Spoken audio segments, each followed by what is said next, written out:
Je disais que vous êtes tous informés, je présume, du problème des deux pharmacies du Morocco. Non.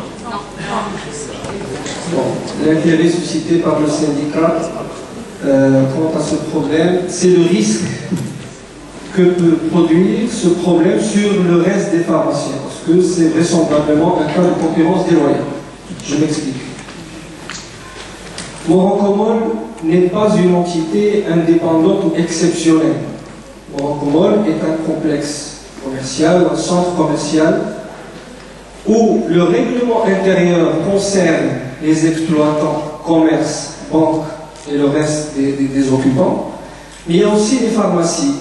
Alors, les deux pharmacies en question, pharmacie, est-ce qu'on peut citer le nom, c'est pharmacie du centre et pharmacie Morocco.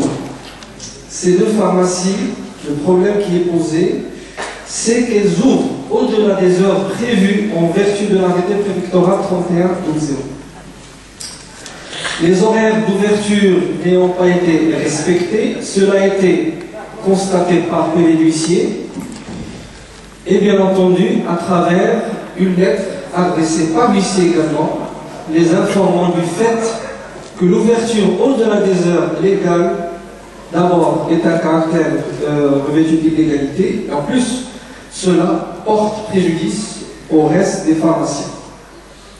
D'abord, les horaires d'ouverture ne sont pas respectés pendant la semaine et surtout le week-end où la rotation concernant les permanences doit être observée. Donc à cet effet, et en dépit des lettres qui ont été adressées à ces deux pharmacies, et en dépit des efforts déployés par le syndicat qui a, je tiens à le souligner, il a tenu à ce que cette affaire soit réglée dans un premier temps à l'amiable. Parce que l'esprit, la finalité, c'est de garder cet esprit de solidarité et ne pas porter les problèmes et les conflits au tribunal. Ces deux pharmacies ne se sont malheureusement pas manifestées en dépit de ces mesures. Il a été question de s'adresser au Ali, c'est-à-dire l'origine de l'arrêté préfectoral, pour l'informer de cette situation, pour qu'il prenne les mesures nécessaires afin d'amener ces deux pharmacies à respecter l'arrêté préfectoral. En dépit de ce recours, il n'y a pas eu de résultat, il n'y a pas eu de réaction de la part des deux pharmacies en question. Conséquence, nous avons été obligés d'envisager un recours judiciaire. Le recours judiciaire qui s'est manifesté, enfin qui s'est matérialisé plutôt à travers une demande en référé auprès du président du tribunal afin de prononcer,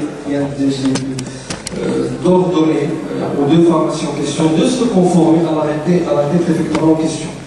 Bien entendu, et ça c'est un secret pour personne, les procédures judiciaires sont longues, en dépit du fait que l'on soit dans le cadre d'un référé.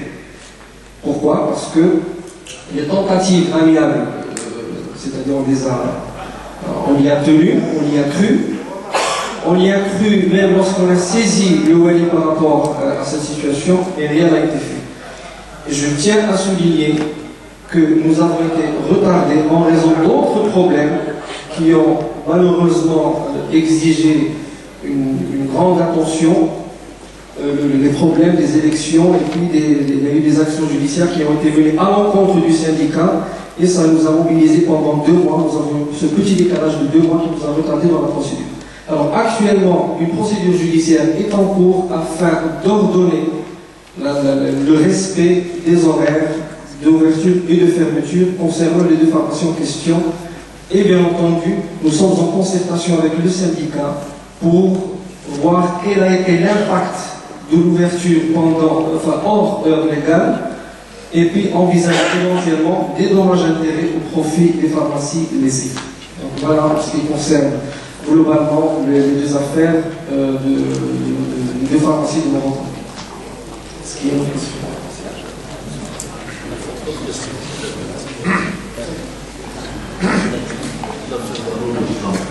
Alors, concernant l'affaire de Allo Médicaments. Allo Médicaments, ce n'est qu'une enseigne utilisée par la société Pharmaservice. La société Pharmaservice a cru légitime et légal de procéder dans le cadre de son activité, dans ce cadre de son objet social, au colportage. La différence par rapport à ce que soutient le représentant légal de la société en question, il y a une grande différence entre portage et colportage. On ne va pas rentrer dans ces considérations parce que bon, il y a une affaire qui est en cours devant le tribunal. Je tiens tout simplement à vous informer de ce qui se passe actuellement. Dès que le syndicat a reçu une lettre émanant de Pharmaservice, c'est-à-dire il s'est inscrit dans le cadre d'une collaboration avec le syndicat, il les a informés du fait qu'une société a été créée, et dont l'objet social est la livraison des médicaments. Donc j'ai été saisi immédiatement par le syndicat, j'ai pris connaissance de cette lettre, et bien entendu, nous avons mis en demeure la pharmacie en question en raison de la violation des dispositions de la loi 1704 qui interdit formellement le colportage, quelle que soit sa nature et quel que soit le mode utilisé. J'ai eu la surprise, et je tiens à partager ça avec vous. Je m'attendais à une réaction. Il y a trois réactions lorsqu'on adresse une mise en demeure. Soit que la personne appelle pour solliciter un rendez-vous, un règlement amiable, soit elle répond par écrit, soit c'est son avocat qui prend contact avec l'avocat auteur de la mise en demeure. Sauf que j'ai eu un quatrième cas qui n'a jamais été envisagé, c'est que le représentant légal de la société Pharmaservice a pris contact avec mon cabinet en laissant le message suivant. Faites votre procédure et n'hésitez pas. C'est ce qu'on a fait. C'est ce qu'on a fait. Heureusement qu'il nous a informés à temps.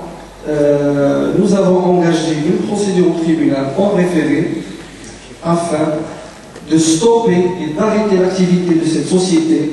Pourquoi le référé? Parce qu'il y a une grande différence. Le référé parce qu'il y a un risque énorme. Il y a un risque d'abord encouru au niveau de la profession, mais surtout en raison de la nature de la prestation. C'est-à-dire, le danger, c'est le contact visuel entre pharmacien et client étant la base de cette relation, devient caduque en vertu de ce que prévoit cette société comme objet social.